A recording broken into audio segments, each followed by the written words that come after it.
Hi, and welcome to a special episode of Comics with Kids.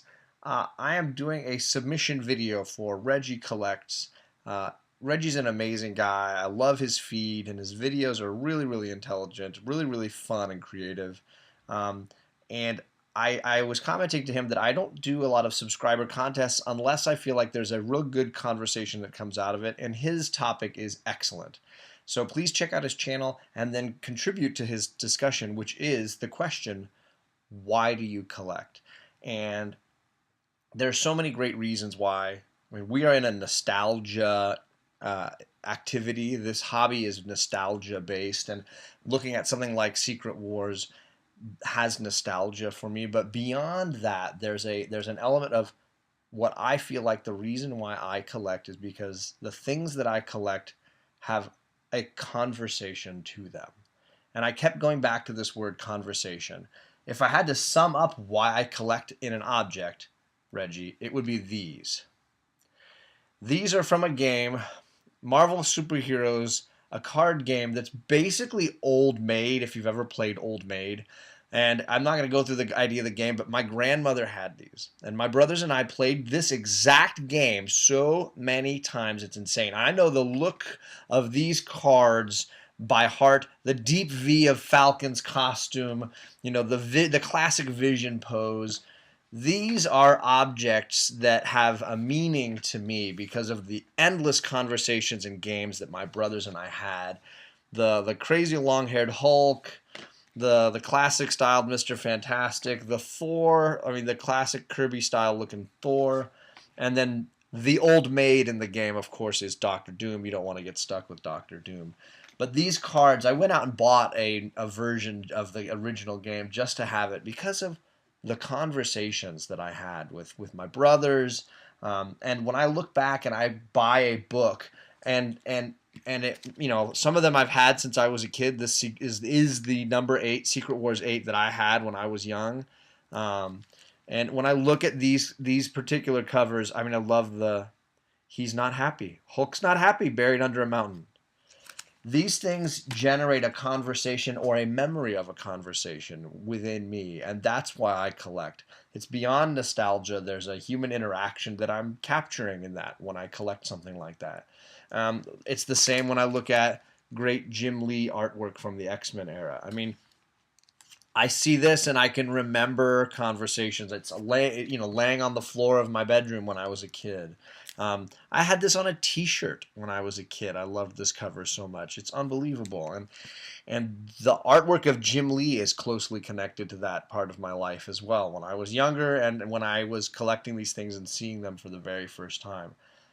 Chief among them would be a recent book that I bought as well, which is I loved G.I. Joe when I was a kid. I had the toys, I watched the animated shows, and this silent issue, for those of you that have never read it and are haters of G.I. Joe, and I can understand that, this is an entire comic book without speaking. There's no sound. The whole thing is done silently, and it is riveting. From start to finish, it's really just a powerful look at what the visual medium of comics can do. And when I bought this, and it's not like it's been read, it's been lived. But I of course wanted to read it again and to take it out and to open it up and be back in that moment of talking to my brothers about, hey, this issue is totally silent. You should look what they do with the visuals and how they make the story play out. And we were rabidly sucked into that. The same when we were watching and reading Marvel Heroes Secret Wars the first time. The same was true in that moment when we were discovering issue by issue what's going to happen. I even had a reprint of Incredible Hulk 181, like the Marvel did a reprint in the 90s or the late 80s, something like that. And my brothers and I had read that thing till it was in shreds. We loved Wolverine, and I remembered the panels all from that story. I've never been able to get a hold of course, a copy like that ever since, but there's a conversation that was built around that. The last little anecdote goes, I went out and went grocery shopping just this last weekend, and I was wearing my Black Panther issue 2 cover t-shirt that I got at Target, I think, or something. and I'm in line, and the cashier looks at me, this older gentleman, older, he's like, a little older than me, maybe, looks at me, and he says, "Oh, Black Panther fan." And I said, "No, well, actually, I'm just a comic book fan. I love comic books." And he instantly started a conversation with me. And he says, is that a Kirby cover?" And I said, "Well, I don't know if this one's a Kirby cover, but I know he did issue 1, and I own issue 1. It's a great classic Kirby cover." And he says, "I went to the very first San Diego Comic-Con, and I met Jack Kirby. I shook his hand as a little kid. I shook his hand, and he signed a scrap of paper or something for me. And of course, he's probably lost the piece of paper now, but he went in and we had this conversation. I've probably gotten my groceries checked by this guy, I don't know, a few hundred times by now. But we had a conversation just based on a mutual appreciation of something like comic books. And I promise you, every time I go now into this grocery store and see this gentleman, we'll have another little conversation. A social element to comic book collecting is the conversations you have around it. And of course, it's what I love about Instagram. It's what I love about YouTube. I'm here for the conversation that happens. Arguments, discussions, it's all just part of it, right?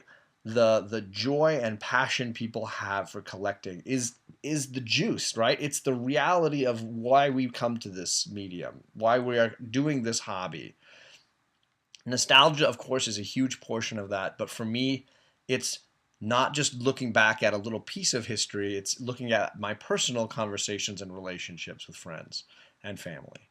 So that's my sort of long-winded answer to your topic, Reggie, and I wanted to share a few books that specifically hold that for me. And of course, it's Jim Lee, it's The Secret Wars, and it's G.I. Joe. And these cards, this Marvel card game, which I went out of my way to buy for Christmas this year as a gift to myself last year, I should say.